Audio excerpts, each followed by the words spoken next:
नमस्कार दोस्तों, आशा करता हूँ आप सभी खुश होंगे।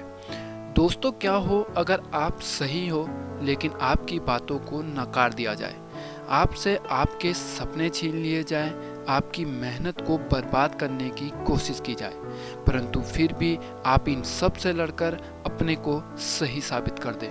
आज की स्टोरी भी एक ऐसे ही डॉक्टर के ऊपर है जिसने सब कुछ हार कर भी अपनी मेहनत को सही साबित किया। तो चलिए दोस्तों, शुरू करते हैं ऐसी ही सत्य घटना पर आधारित मूवी कन्केशन का एक्सप्लेनेशन। कहानी की शुरुआत में हमें दिखाया जाता है कि एक आदमी जिसका नाम माइक वेबस्टर है, जो कि अमेरिकन फुटबॉल यानी कि रग्बी का एक नेशनल टीम का एक बहुत प्रसिद्ध खिलाड़ी है, उन्हें हॉल ऑफ फेम अवार्ड से सम्मानित करने के लिए बुलाया गया है, जहां वह टीवी के सामने अपनी सफलता और उस मुकाम तक पहुंचने की कहानी बता रहे हैं। इसके बाद सीन बदलता है और अगले सीन में हमें एक अमेरिकन कोर्ट रूम दिखाया जाता है, जहां पर एक आदमी गवाही दे रहा होता है। इस आदमी का नाम डॉक्टर ओमाल बेनेट होता है, जो कि एक नाइजीरियन है। कोर्ट के इस रूम में हमें पता चलता है कि डॉक्टर ओमाल बेनेट एक बहुत ही जीनियस डॉक्टर है। इनके पास बहुत सी डॉक्टर की डिग्रियां हैं तथा साथ ही साथ वह एमबीए की तैयारी भी कर रहे हैं। यहाँ हमें यह भी पता चलता है कि डॉक्टर ओमाल पोस्टमार्टम करने और मरे हुए शरीर के राजों का पता लगाने में माहिर होता है। गवाही देने के बाद सीन बदलता है और अब हमें दिखाया जाता है कि डॉक्टर ओमाल बेनेट अपने काम करने वाले अस्पताल में जा रहे होते हैं, जहां उन्हें एक मृत महिला का पोस्टमार्टम करना होता है। परंतु यहाँ हमें डॉक्टर ओमाल बेनेट की अजीबोगरीब आदत का पता चलता है, जैसे कि वह हमेशा पोस्टमार्टम करने से पहले मृत शरीर से बात करते हैं तथा पोस्टमार्टम करते वक्त हेडफोन पे गाने सुनते हैं। उनकी यह आदत उनके सहकर्मी को पसंद नहीं होती और वह ऊपर उनकी शिकायत करता रहता है। शिकायत के बाद डॉक्टर ओमाल बेनेट को बुलाया जाता है, जहां डॉक्टर ओमाल बेनेट बताते हैं कि इससे उन्हें पोस्टमार्टम करने व मृत शरीर की जांच करने में मदद मिलती है और साथ ही साथ वह थोड़ी सी इज्जत भी देते हैं उन मरे हुए लोगों को। उस हॉस्पिटल के बड़े डॉक्टर वेज डॉक्टर ओमाल बेनेट को पसंद करते हैं, इसलिए वह यह बात को आगे नहीं बढ़ाते और इस बात को यहीं समाप्त कर देते हैं। इसके बाद हमें बाइक में एक आदमी को दिखाया जाता है, जो एक पुरानी गाड़ी के पास जाकर रुकता है और हमें यहाँ पता चलता है कि उस गाड़ी में और कोई नहीं, वही प्रसिद्ध रग्बी प्लेयर होते हैं जिन्हें कहानी की शुरुआत में अवार्ड लेते दिखाया गया था। उनकी हालत बहुत ख़राब होती है। वे एक टूटी फूटी गाड़ी में रहते हैं और उन्हें नशे की भी आदत हो जाती है। उनकी हालत बहुत ज़्यादा ही ख़राब होती है। ऐसा लगता है कि वे किसी बीमारी से लड़ रहे हैं। यहाँ हमें पता चलता है कि वह बाइक वाला आदमी भी उनकी ही साथी प्लेयर होता है और वह आपस में बात करते हैं और उनकी बातों से पता चलता है कि वह दोनों ही दिमागी बीमारी से पीड़ित हैं और रग्बी के दौरान लगने वाली चोटों से अब बुढ़ापे में वह परेशान है। इसके बाद सीन शिफ्ट होता है और हमें डॉक्टर ओमाल बेनेट दिखाए जाते हैं, जो एक चर्च में हो रहे संगीत कार्यक्रम में बैठे हुए होते हैं। कार्यक्रम समाप्त होने के बाद चर्च के पादरी डॉक्टर ओमाल बेनेट को रोककर उन्हें एक केन्या से आई हुई लड़की जिसका नाम एमा है, उसे घर में जगह देने के लिए कहते हैं, क्योंकि वह लड़की के पास रुकने के लिए कोई जगह नहीं होती। डॉक्टर ओमाल बेनेट पादरी की बात मान जाते हैं और लड़की को अपने घर में रुकने देते हैं। साथ ही साथ वे लड़की को पैसे देने का भी ऑफर करते हैं और लड़की का हौसला भी बढ़ाते हैं। इसके बाद हमें दिखाया जाता है एक रोड में एक गाड़ी खड़ी है, जिसके अंदर वही रग्बी प्लेयर होते हैं। पुलिस वाला जब कार का दरवाज़ा खोलता है तो वह रग्बी प्लेयर माइक को पहचान जाते हैं। वहां से उन्हें अस्पताल ले जाया जाता है, जहां उन्हीं के टीम का एक पुराना डॉक्टर जो खेलने के दौरान उनकी मदद किया करता था, वह वहां मिलता है और पता चलता है माइक बहुत ज़्यादा परेशान है और वह डॉक्टर पर भी गुस्सा होते हैं। पर माइक दिमागी रूप से बहुत ज़्यादा बीमार होते हैं, परंतु उसकी रिपोर्ट में कुछ भी नहीं मिलता, जिससे डॉक्टर भी परेशान है क्योंकि उसे बीमारी का पता नहीं चल पा रहा होता है। इसके बाद हमें माइक दिखाया जाता है जो अपनी उसी गाड़ी के अंदर बैठा हुआ होता है। वह परेशान होता है, फिर वह अपनी जेब से एक बहुत तेज करंट देने वाली एक मशीन निकालता है और अपनी टांग में उससे तेज झटका देता है। झटका लगते ही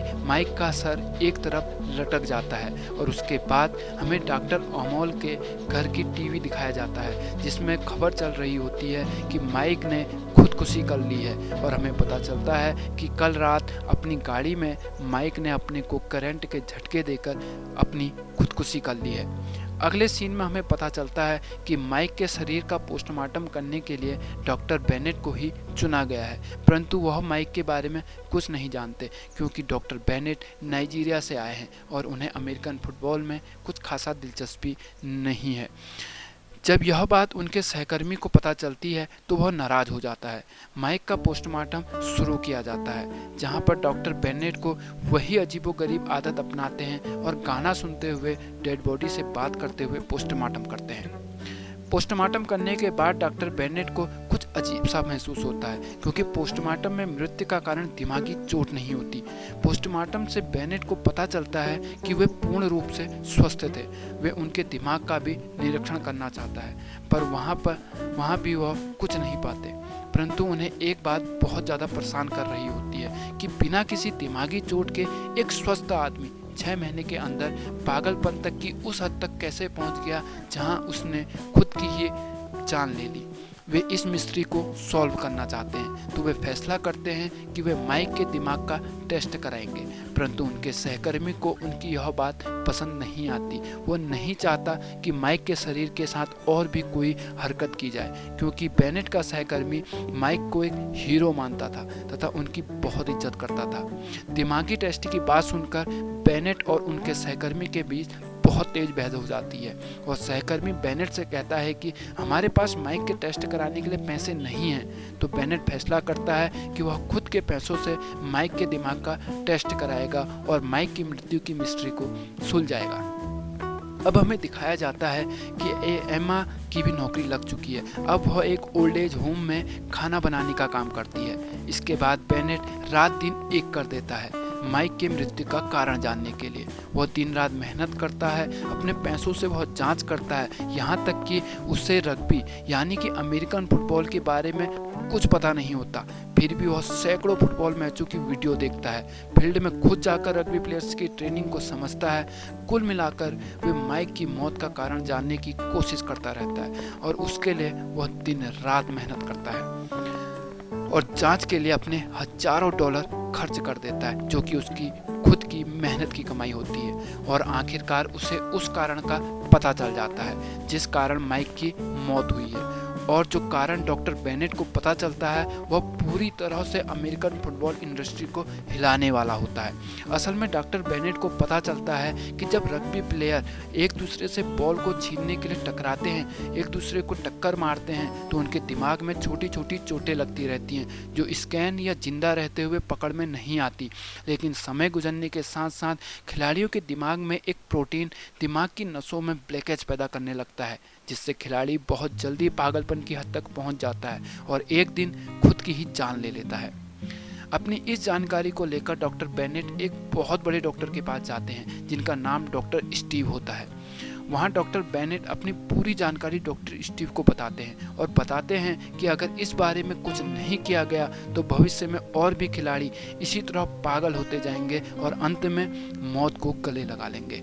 डॉक्टर स्टीव जब डॉक्टर बेनेट की बात समझते हैं तो वह डॉक्टर बेनेट का साथ देने के लिए तैयार हो जाते हैं और वह इस बीमारी को एक नाम देते हैं और इस बीमारी का नाम वह रखते हैं क्रॉनिक ट्रॉमेटिक एन्सेफेलोपैथी और शॉर्ट में वह इस बीमारी को कहते हैं CTE।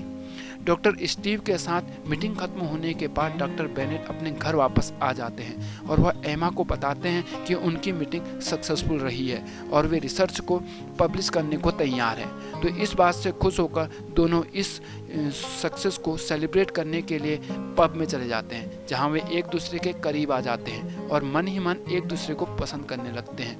यहाँ हमें पता चलता है कि वे एक दूसरे से प्यार करने लगे हैं। इसके बाद हमें वही बाइक वाला आदमी दिखाया जाता है जो माइक का साथी खिलाड़ी था। इस खिलाड़ी का नाम जस्टिन होता है। अब वह भी उसी तरह की पागलपन की हरकतें करने लगता है जो माइक करता था। वह अपने घर के सामान को तोड़ रहा होता है और अपनी बीवी बच्चों को नुकसान पहुंचाने की कोशिश कर रहा होता है, जिससे उसकी पत्नी डर जाती है और वह उसे घर से चले जाने को बोलती है, जिसको सुनकर वह खिलाड़ी गुस्से में अपनी गाड़ी स्टार्ट करता है और घर से निकल जाता है। इसके बाद हमें टीवी में न्यूज़ दिखाई जाती है जहां जस्टिन की गाड़ी को एक तेल के ट्रक से टकराते हुए दिखाया जाता है और हमें पता चलता है कि जस्टिन की भी मौत हो चुकी है। फिर हमें एक और न्यूज़ दिखाई जाती है जहां हमें पता चलता है कि और भी कई खिलाड़ी माइक और जस्टिन की तरह ही पागल होकर खुद को मार चुके हैं और उन प्लेयर की जांच भी डॉक्टर बेनेट ही कर रहे होते हैं और उन्हें पता चलता है कि इन खिलाड़ियों की मौत का कारण भी वही दिमागी बीमारी जिसे CTE कहा जाता है। अब हमें एमा और डॉक्टर बेनेट दिखते हैं। डॉक्टर बेनेट एमा को वह जगह दिखाने रहे होते हैं जहां वो अपना घर बनाने वाले होते हैं और साथ में ही वह एमा को शादी के लिए प्रपोज भी करते हैं और एमा शादी के लिए राजी भी हो जाती है। अब सीन शिफ्ट होता है और हमें एक आदमी कार से उतरता दिखाई देता है जो एक बहुत बड़ी फुटबॉल कंपनी में काम करता है। उसके हाथों में डॉक्टर बेनेट की रिसर्च की जानकारी होती है और यहाँ हमें पता चलता है कि अमेरिकन फुटबॉल कंपनी नहीं चाहती कि डॉक्टर बेनेट इस बीमारी की जानकारी लोगों तक पहुँचाए। कंपनी को लगता है कि अगर CTE बीमारी के बारे में लोगों को पता चलेगा तो उनकी कंपनी को नुकसान पहुँचेगा, तो वह डॉक्टर बेनेट को फ़ोन करके उनके कैरियर को ख़त्म करने की धमकी देते हैं। साथ ही वे इस रिसर्च से जुड़े लोगों को भी धमकाते हैं कि इस रिसर्च को रोक दो वरना अच्छा नहीं होगा। अब डॉक्टर बेनेट को एक बात समझ में आ चुकी होती है कि फुटबॉल कंपनी को इस बीमारी के बारे में पहले से ही पता था, पर वे नुकसान के डर से लोगों व खिलाड़ियों से ये बात छुपा रहे होते हैं और वे नहीं चाहते कि डॉक्टर बेनेट इस बीमारी के बारे में लोगों को बताएं। इसलिए वे लगातार डॉक्टर बेनेट को धमकी भरे फ़ोन करते हैं और जान से मारने की धमकियाँ भी देते हैं। पर डॉक्टर बेनेट बहुत साहसी और बहादुर आदमी है। वे फैसला करते हैं कि वह अपनी जंग नहीं रोकेंगे चाहे परिणाम जो हो। अब बड़ी फुटबॉल कंपनीज को यह बात पसंद नहीं आती और वह अखबारों में डॉक्टर बेनेट के रिसर्च को झूठा बताने की कोशिश करते हैं। इसके बाद उन्हें लगातार धमकी भरे फ़ोन आने शुरू हो जाते हैं। इसके बाद हमें दिखाया जाता है कि फुटबॉल टीम का एक पुराना डॉक्टर बेनेट का इस जंग में साथ देने को तैयार हो जाता है और वह डॉक्टर बेनेट को बहुत जानकारी देता है जिससे उन्हें अपनी रिसर्च को आगे बढ़ाने में मदद मिलती है। पर यहाँ पर एक बात और पता चलती है कि रिसर्च आगे बढ़ाना अपने आप में ही बहुत बड़ी चुनौती है, क्योंकि यह बीमारी जिंदा खिलाड़ियों पर नज़र नहीं आती, चाहे उनके कितने भी आप टेस्ट करा लीजिए। उनके मरने के बाद ही इस बीमारी का पता चलता है। तो अब डॉक्टर बेनेट की सबसे बड़ी चुनौती यह होती है कि उन्हें मरे हुए खिलाड़ियों के शरीर चाहिए अपनी रिसर्च को आगे बढ़ाने के लिए, जो कि मिलना बहुत ही ज़्यादा मुश्किल होता है। इसके बाद हमें एक और खिलाड़ी दिखाया जाता है जो इस बीमारी से पीड़ित है। वो फुटबॉल कंपनी के एक आदमी से मदद मांग रहा होता है। यह वही आदमी होता है जो पहले इस खिलाड़ी के साथ खेल चुका होता है और अब फुटबॉल कंपनी के एक बड़े पद पर काम कर रहा होता है, पर वह आदमी बेरुखी से मदद करने से मना कर देता है और फिर हमें पता चलता है कि उस आदमी जो मदद मांग रहा था उस खिलाड़ी ने भी खुद को गोली मारकर जान दे दी है। अब डॉक्टर बेनेट और टीम का पुराना डॉक्टर मरे हुए खिलाड़ियों के परिवारों से मिलते हैं और उनके शवों की जांच करने के लिए मनवा लेते हैं, जिससे एक बार फिर से रिसर्च आगे बढ़ने लगती है और हमें पता चलता है कि खिलाड़ियों की चोट लगने के बाद भी खेलते रहने के लिए अनगिनत ड्रग्स दिए जाते थे ताकि वे खेलते रहें और फुटबॉल कंपनी पैसा कमाती रहे। इसके बाद डॉक्टर बेनेट एक बहुत बड़े डॉक्टरों के प्रेसिडेंट से मुलाकात करते हैं और उनसे मदद मांगते हैं, पर मदद करने के बजाय वह उल्टा डॉक्टर बेनेट को उल्टा सीधा बोलने लगता है और फुटबॉल कंपनीज का गुणगान गाने लगता है। वह पूर्ण रूप से डॉक्टर बेनेट के रिसर्च को नकार देता है, पर डॉक्टर बेनेट हार नहीं मानते। वो पूरे इमोशन के साथ अपनी बात प्रेसिडेंट के सामने रखते हैं, जिसके बाद वह बड़ा डॉक्टर वहाँ से उठकर चला जाता है। इसके बाद एक नदी के किनारे का सीन दिखाया जाता है जहां एमा और डॉक्टर बेनेट की बहुत ही इमोशनल बातें हो रही होती हैं और हमें लगता है कि डॉक्टर बेनेट हार मान लेंगे, पर ऐसा एमा डॉक्टर बेनेट को प्रोत्साहित करती है और उन्हें आगे बढ़ते रहने का साहस देती है, जिससे डॉक्टर अमोल बेनेट एक बार फिर से उस जंग को लड़ने के लिए तैयार हो जाते हैं। फिर डॉक्टर उमाल बेनेट अपनी रिसर्च को एक प्रसिद्ध न्यूज़पेपर के फ्रंट पेज में प्रकाशित कर देते हैं, जिससे बड़ी फुटबॉल कंपनी घबरा जाती हैं। कंपनी की घबराने की बड़ी वजह यह भी होती है कि जिस डॉक्टर के प्रेजेंट से बेनेट ने मुलाकात की थी, उसने भी बेनेट से प्रभावित होकर बेनेट की रिसर्च को सही ठहराया था। अब कंपनी को लगने लगता है कि यही चलता रहा तो कंपनी को बहुत नुकसान होगा। अब कंपनी एक बड़ी मीटिंग बैठाते हैं और वे फैसला लेते हैं कि डॉक्टर बेनेट को एक मौका दिया जाएगा, जहां डॉक्टर बेनेट फुटबॉल की बड़ी कंपनीज के बड़े लोगों के सामने और मीडिया के सामने अपनी रिसर्च रखेंगे और सवाल जवाब का सामना करेंगे। अब सब कुछ डॉक्टर बेनेट के हाथों में होता है। अगर वे सफल रहे अपनी रिसर्च को सही साबित करने में, तो उन सभी खिलाड़ियों को न्याय मिलेगा जो इस बीमारी से अपनी जान गंवा चुके हैं और उनकी मेहनत जीत जाएगी। लेकिन वो हारते हैं तो सब कुछ खत्म हो जाएगा। उनका घर बनाने का सपना, उनका कैरियर, उनके लगाए हुए पैसे, उनकी मेहनत, सब कुछ मिट्टी में मिल जाएगा। डॉक्टर ओबान बेनेट मीटिंग की तैयारी में लग जाते हैं, परंतु मीटिंग के ठीक एक दिन पहले डॉक्टर बेनेट को पता चलता है कि कंपनी ने एक शर्त रखी है कि डॉक्टर बेनेट इस रिसर्च को उनके सामने नहीं रखेंगे, बल्कि कोई और अमेरिकन इस रिसर्च को लेकर कंपनी के सामने आएगा। असल में कंपनी नहीं चाहती कि कोई अफ्रीका से आया काला आदमी उनके सामने आकर उन्हें नीचा दिखाए और उनकी काली सच्चाई को दुनिया के सामने लेकर आए। यहाँ पर हमें रंगभेद के प्रभाव को दिखाया गया है। कंपनी चाहती है कि टीम का पुराना डॉक्टर, जिसका नाम जूलियन है, इस रिसर्च को लोगों और कंपनी को दिखाए जो डॉक्टर बेनेट की मदद कर रहा है। डॉक्टर बेनेट यह नहीं चाहते, पर डॉक्टर बेनेट खुद को रिसर्च प्रस्तुत करने के लिए मनवा लेते हैं। अब डॉक्टर बेनेट का पूरा भविष्य उस टीम के पुराने डॉक्टर के हाथों में होता है। फिर मीटिंग शुरू हो जाती है। डॉक्टर बेनेट बेसब्री से मीटिंग समाप्त होने का इंतजार करने लगते हैं। जैसे ही मीटिंग समाप्त होती है तो हमें पता चलता है कि यह मीटिंग तो सिर्फ एक चाल होती है। असल में कंपनी शुरू से ही डॉक्टर बेनेट की रिसर्च को नकारना चाहती थी। ये मीटिंग सिर्फ मीडिया को ये दिखाने के लिए की गई थी कि हमने डॉक्टर बेनेट को एक मौका दिया है खुद को साबित करने का, जिसमें वे असफल रहे और इसमें वे बड़ी कंपनियां सफल भी रहती हैं और डॉक्टर बेनेट की रिसर्च को नकार दिया जाता है। यहाँ तक कि उनके ही मूल के व्यक्ति द्वारा उन्हें भला बुरा कहा जाता है और उन्हें अफ्रीका वापस जाने को बोला जाता है।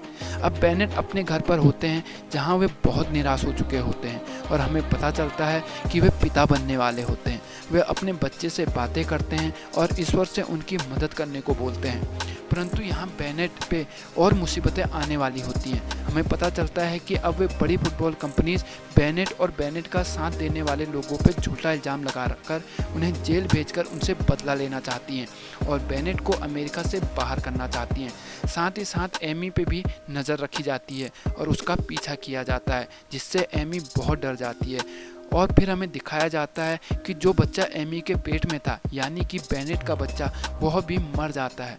अब बेनेट पूरी तरह से टूट जाता है और खुद को कोसता है कि उसने क्यों उस रिसर्च को आगे बढ़ाया, क्योंकि उस रिसर्च ने उससे उसका सब कुछ छीन लिया। अब एमी और बेनेट फैसला करते हैं कि अब वह वहाँ और नहीं रुकेंगे, अब वह कुछ कहीं और दूसरी जगह चले जाएंगे और एक नई ज़िंदगी की शुरुआत करेंगे। फिर हमें दिखाया जाता है कि डॉक्टर बेनेट अपने सपनों के खाली पड़े घर को आखिरी बार अलविदा कहने को आते हैं और वहाँ पर वो बहुत ज़्यादा इमोशनल हो जाते हैं, क्योंकि उनसे उनका सब कुछ छीन चुका होता है। अब 3 साल बीत चुके हैं। डॉक्टर बेनेट अपने परिवार के साथ कैलिफोर्निया में शांति का जीवन जी रहे होते हैं। उनका एक बच्चा भी होता है। वे अब भी अपना पुराना काम कर रहे होते हैं, यानी कि लाशों का पोस्टमार्टम करना। तभी हमें स्क्रीन में कंपनी का वही आदमी दिखाया जाता है जिसने खिलाड़ी की मदद करने से मना कर दिया होता है और डॉक्टर बेनेट को मीटिंग के बाद भला बुरा कहा होता है। अब वह भी उसी बीमारी से पीड़ित होता है जिस बीमारी को उसने नकार दिया होता है। अब वह खुद की पिस्टल से अपनी छाती में गोली मारकर आत्महत्या कर लेता है और साथ में ही एक चिट्ठी छोड़कर चला जाता है जिसमें उसने कबूला होता है कि डॉक्टर बेनेट की रिसर्च को सही है और यह बीमारी सच में है। मूवी के आखिरी सीन में हमें दिखाया जाता है कि डॉक्टर बेनेट को उस कंपनी और मीडिया ने अपनी रिसर्च को प्रस्तुत करने के लिए बुलाया हुआ होता है, क्योंकि उस चिट्ठी का प्रभाव बहुत ज़्यादा पड़ता है और एक बार फिर से कंपनी सवालों के घेरे में आ जाती है। जहां डॉक्टर बेनेट बहुत ज़बरदस्त और इमोशनल स्पीच देते हैं और हमें दिखाया जाता है कि डॉक्टर बेनेट की मेहनत रंग लाई और उन बड़ी कंपनीज को मीडिया और कोर्ट का सामना करना पड़ रहा है। उन्हें अपने किए की सज़ा मिल चुकी है और साथ ही साथ डॉक्टर बेनेट को चीफ मेडिकल एग्जामिनर जैसा बड़े पद भी दिया जाता है। अमेरिका का यह एक बहुत बड़ा पद है, पर डॉक्टर बेनेट यह पद लेने से मना कर देते हैं। वो अपनी पूरी ज़िंदगी में लौट आते हैं क्योंकि वह आज भी अपने को वही पोस्टमार्टम करने वाला डॉक्टर मानते हैं और 2015 में डॉक्टर बेनेट को अमेरिका की नागरिकता प्राप्त हो जाती है। और साथ में ही हमें कुछ और चीज़ें भी बताई जाती हैं, जैसे कि फुटबॉल प्लेयर्स के लिए कई नए नियम बनाए जा चुके हैं। अंत में हमें पता चलता है कि जीत सत्य की हुई है और डॉक्टर बेनेट एक जीनियस डॉक्टर, अपना सब कुछ हार कर भी उसने आखिरकार अपने को सही साबित किया। ये बहुत ही इंस्पायरिंग मूवी है। आशा करता हूँ आप सभी को ये एक्सप्लेनेशन पसंद आया होगा।